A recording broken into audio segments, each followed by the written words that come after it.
Hey, it's Tucker Carlson. There's never been a candidate for president the media hated more than Robert F. Kennedy Jr. You thought that title belonged to Donald Trump. Of course it must, but go check the coverage. Trump got a gentle scalp massage by comparison when he announced.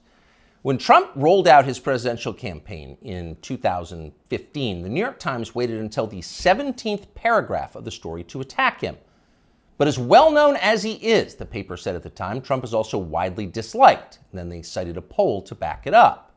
That was the attack on Trump. 8 years later, the Times attacked Bobby Kennedy in the very first sentence of the story. Quote, Robert F. Kennedy Jr., the paper declared, announced a presidential campaign on Wednesday built on relitigating COVID-19 shutdowns and shaking Americans' faith in science. Shaking Americans' faith in science. Imagine if you were an ordinary New York Times subscriber reading that over coffee in your pre-war rent-controlled duplex on Columbus Avenue. You'd think Bobby Kennedy just declared war on the Enlightenment. My fellow Americans, I have come to shake your faith in science. Join me as I drag our nation back to the medieval period. You'd be appalled. CBS News viewers likely were appalled. In its coverage of Kennedy's announcement, CBS denounced the candidate's views as, quote, misleading and dangerous. The LA Times called him a threat to democracy. At the offices of National Public Radio in Washington, a full-blown Category 5 hysteria typhoon broke out. NPR devoted an entire segment to savaging Kennedy, not just as a candidate, but as a human being. NPR described him as someone who, for his own perverse reasons, has made, quote, debunked and false and misleading claims that undermine trust in vaccines, and who, in his spare time, provides moral support to crazed extremists who, quote, rally under the banner of what they call liberty or freedom. People magazine didn't even bother to report a single word of anything Kennedy said at his announcement, and instead wrote an entire story about how his relatives hate him. Kennedy's younger sister, Carrie, the magazine reported solemnly, does not approve of Bobby Jr.'s harmful views. His harmful views! Bobby Kennedy's thoughts alone are evil enough to hurt people. That's been the tone of the media coverage around Bobby Kennedy Jr. for the past 18 years, since July of 2005. That's the moment that Kennedy published a magazine article suggesting there might be a link between the rise in diagnosed autism cases and the ever-expanding schedule of mandatory childhood vaccines. The day that story was published, Kennedy's reporting was considered so solid that two outlets ran it simultaneously, Rolling Stone and Salon.com. Unfortunately, neither one of them understood what they were up against. The pharma lobby rolled out the most ferocious public relations campaign in memory, and both publications swiftly caved. Both pulled the story and then disavowed it, groveling as they did. No one in the national media bothered to explain why autism diagnoses had skyrocketed. If it wasn't the vaccines, and maybe it wasn't, then what was it? To this day, there has not been a convincing explanation. Instead, reporters just attack Bobby Kennedy. They've called him a lunatic and a Nazi. Instagram shut down his account. YouTube just last week pulled down a perfectly reasonable interview he did with Jordan Peterson, citing unspecified misinformation, and so on. Kennedy became the most censored famous person in the United States. At this point, most Americans have heard a lot more about Bobby Kennedy Jr. than they've heard from him. He doesn't get many offers to speak from big platforms. But last week, Joe Rogan gave him one. Here's some of what he said. Why do 5 of my 7 kids have allergies? You know, and of course we know why, because aluminum adjuvants give you allergies. They're designed to make you, to create a hyperimmune response to foreign particles. And the last category is, the allergic diseases, peanut allergies, food allergies, eczema, which I never knew anybody with eczema when I was a kid. I never, asthma, I knew people with asthma, but it wasn't 1 in every 4 black kids like it is today. So, all of those things. Now, we went from 6% of Americans having chronic disease.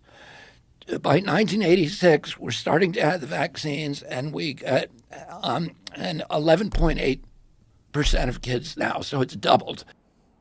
Why do 5 of my 7 children have allergies? Now, we don't know the answer, of course, But it's an interesting question. In fact, it's an important question that deserves an adult answer, not that you should hold your breath waiting to get one.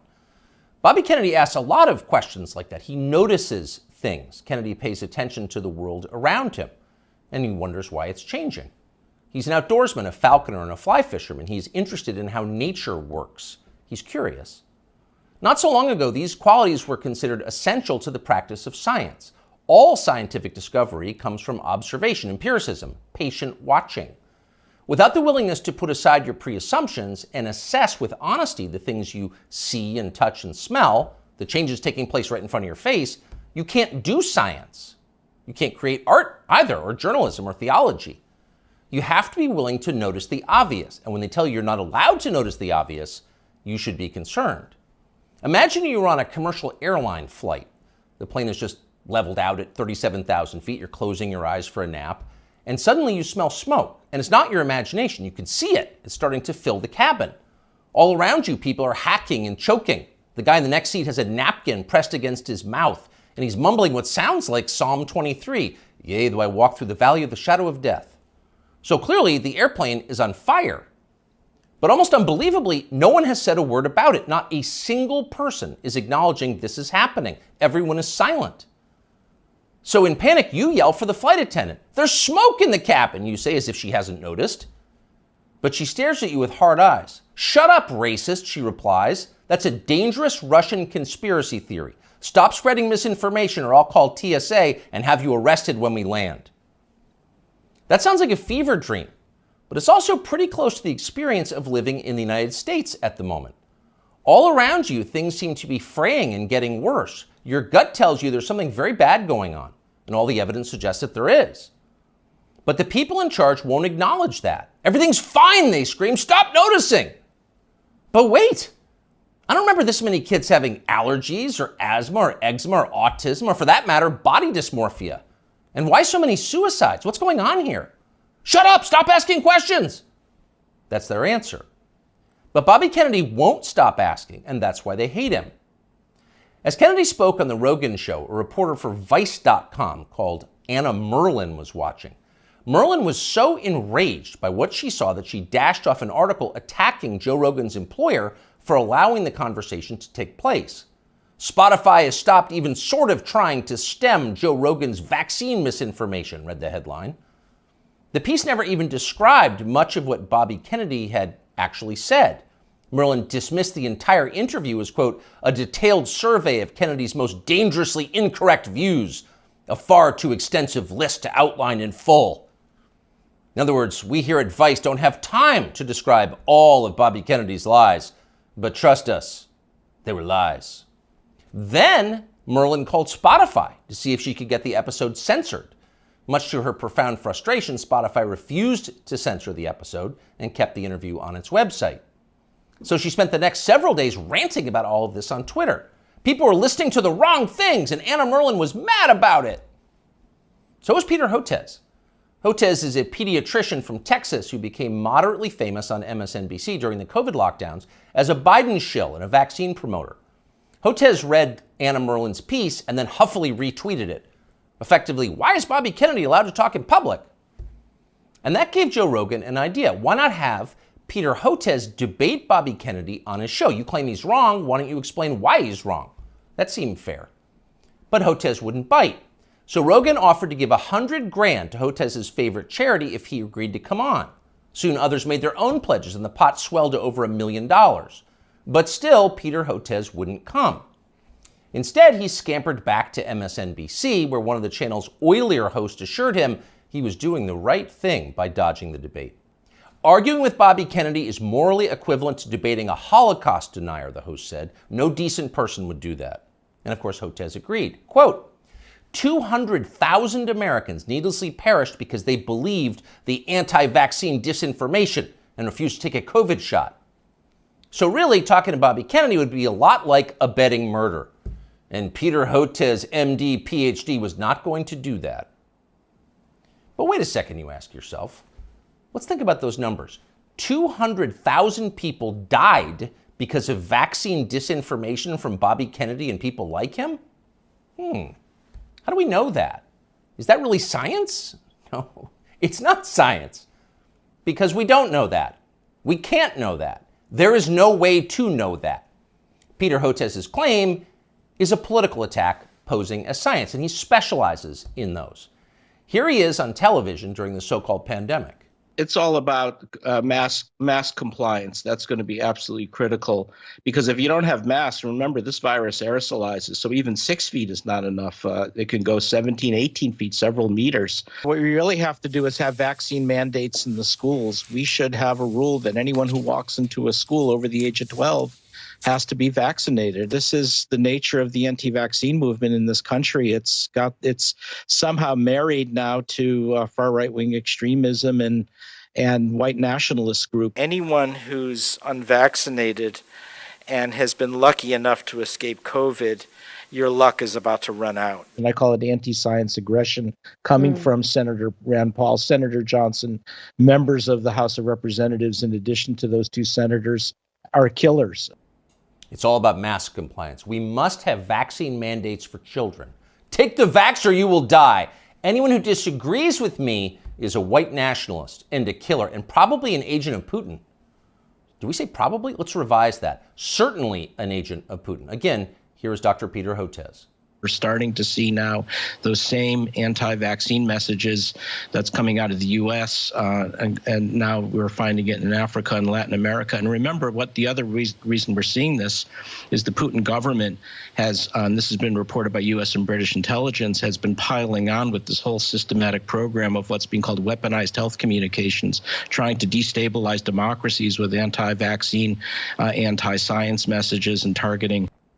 So according to British and U.S. intelligence, anyone who disagrees with Dr. Peter Hotez is a disloyal American working to destabilize our democracy on behalf of Vladimir Putin.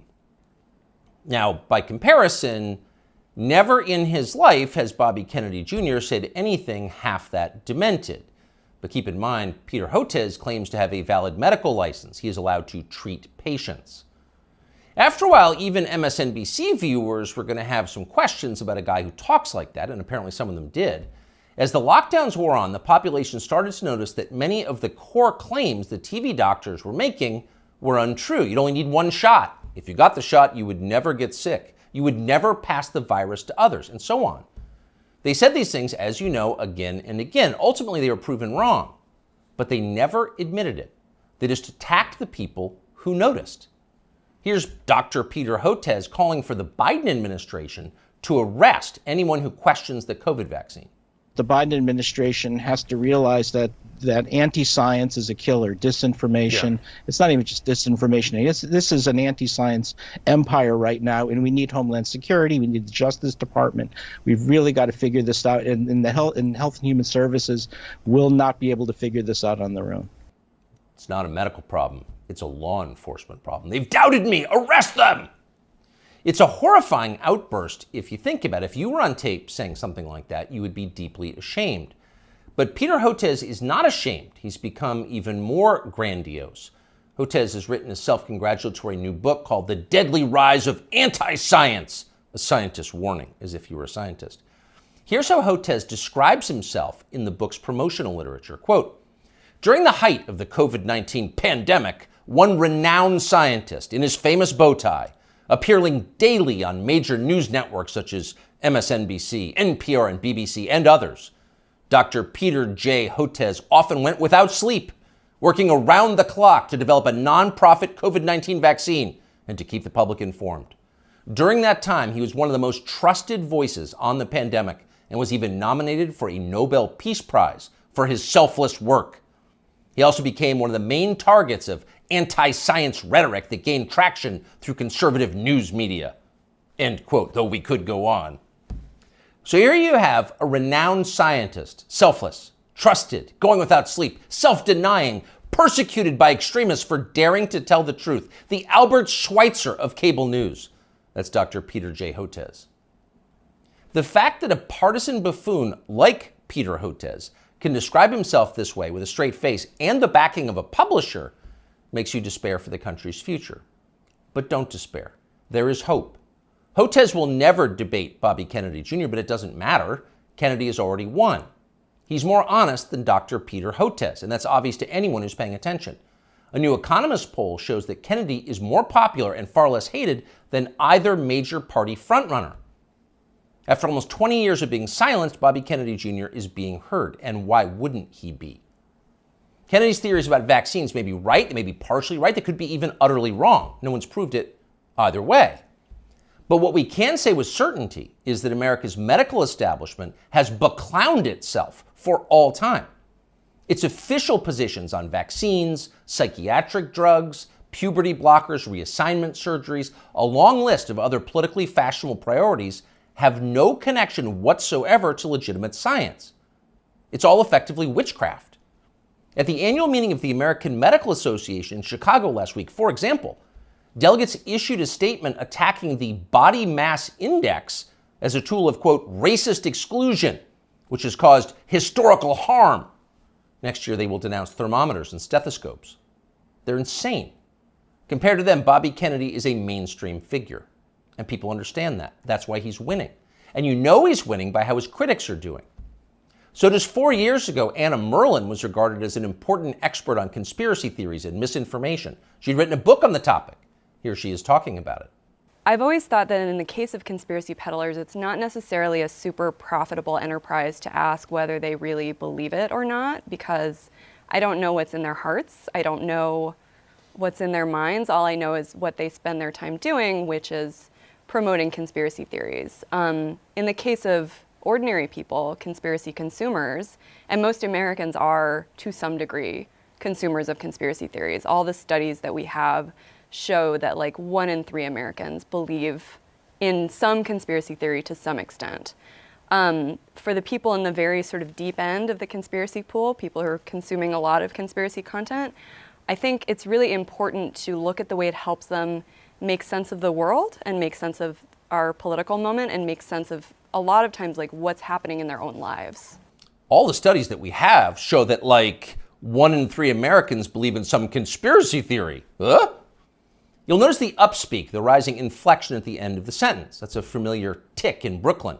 It's designed to turn a declarative sentence into a question and thereby belittle the listener. Do you follow me? Is this too complicated for you? So the lady in the nose ring wants you to know she's smart, but she's not. When Merlan recorded that interview, Vice, where she now works, was valued at more than $5 billion. Genius investors like James Murdoch were showering the company with money. Everyone wanted in on the future of media, which was uptalkers like Anna Merlan lecturing you about racism and misinformation. But that has changed. Last month, Vice filed for bankruptcy. Anna Merlan is still on Twitter screeching about how her critics are transphobic, but nobody cares. Nobody wants to hear from Anna Merlan anymore.